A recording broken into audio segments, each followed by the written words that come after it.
బులెటిన్లో breaking news చూస్తున్నాం. Hayagriva forms and developers సంస్థకు ఏపీ సర్కార్ షాక్ ఇచ్చింది. గత ప్రభుత్వం కేటాయించిన భూములను రద్దు చేస్తూ కీలక నిర్ణయం తీసుకుంది.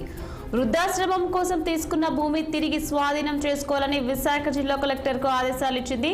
అసలు ఉద్దేశాన్ని పక్కన పెట్టి అనేక తప్పిదాలు జరిగినట్టు అధికారులు గుర్తించారు. అటు విచారణలో వెల్లడైన వాస్తవాల ఆధారంగా రద్దు చేస్తూ భూమిని స్వాధీనం చేసుకోవాలని ఆశించడంతో హయగ్రీవ భూముల్లో రెవెన్యూ ఆఫీసర్స్ హెచ్చరికల బోర్డు ఏర్పాటు చేశారు. భూమిని స్వాధీనం చేసుకునేందుకు ఫెన్సింగ్ కూడా వేశారు.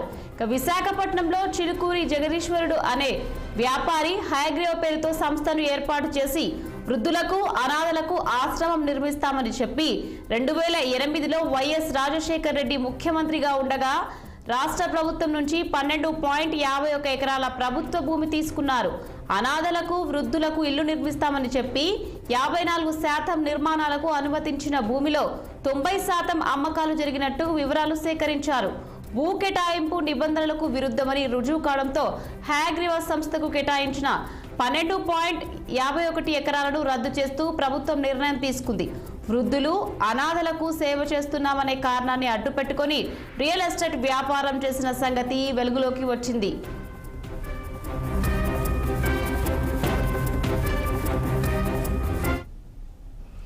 ఇదే అంశంపై మరింత సమాచారం మా ప్రతినిధి కన్నబాబు ఫోన్ లైవ్ లో అందించేందుకు సిద్ధంగా ఉన్నారు. కన్నబాబు, చెప్పండి, హయగ్రీవ భూముల అవకతవకలపై మీ దగ్గర ఉన్న పూర్తి డీటెయిల్స్ ఏంటి?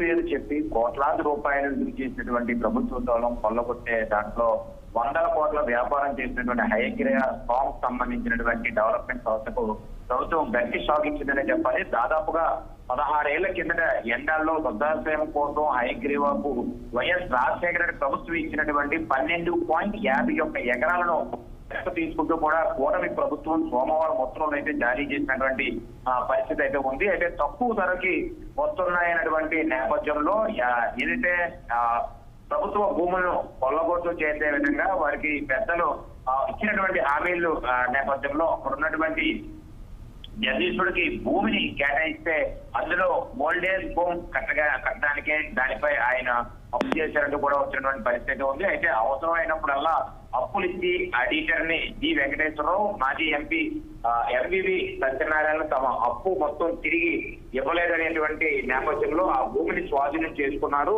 వారి ఏదైతే ఇక్కడ ఉన్నటువంటి విషయాలన్నీ కూడా చూసుకుంటే ఓవరాల్ గా అనేక రకాల పార్టీకి సంబంధించినటువంటి నాయకులు సంబంధించినటువంటి పెద్దవాళ్ళంతా కూడా దీంట్లో ఉండడం కొంతకాలంగా దీని మీద ఒక వివాదాస్పదమైనటువంటి విషయాలపై వార్తలకు ఎక్కడం, దీంతో వైసీపీ అధికారంలో ఉన్నప్పుడు ఎంపీగా తన మాట చెల్లుబాటు కావడంతో ఎంవివి సత్యనారాయణ తెర వెనుక అంతా నడిపించారన్నటువంటి ఆరోపణ కూడా ఉన్నటువంటి పరిస్థితి అయితే ఉంది. అయితే అనుమతులు లేకుండానే పనులు చేపట్టారు, ప్లాట్లు అమ్మేశారంటూ కూడా అధికారులు అయితే అనుమతులు ఇవ్వకపోతే కోర్టుకు వెళ్లే నిబంధనల ప్రకారం కూడా చేస్తామని చెప్పి అయితే ఉత్తర్వులు తెచ్చుకున్నటువంటి పరిస్థితి కూడా ఆ గత ప్రభుత్వంలో జరిగినటువంటి పరిస్థితి అయితే ఉంది. అయితే హయగ్రీవ ప్రాజెక్టుపై గత 5 ఏళ్లుగా అధికారులు ఎంవివి సత్యనారాయణ చెప్పినటువంటి లేదా ఎంవివికి ఆడిటింగ్ జీవీవీకు మధ్య పెద్ద యుద్ధమే జరిగిందని అయితే చెప్పుకోవచ్చు.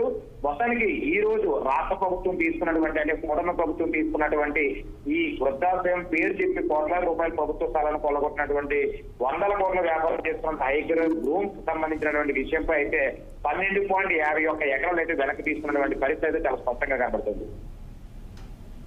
Right, thank you Kannababu.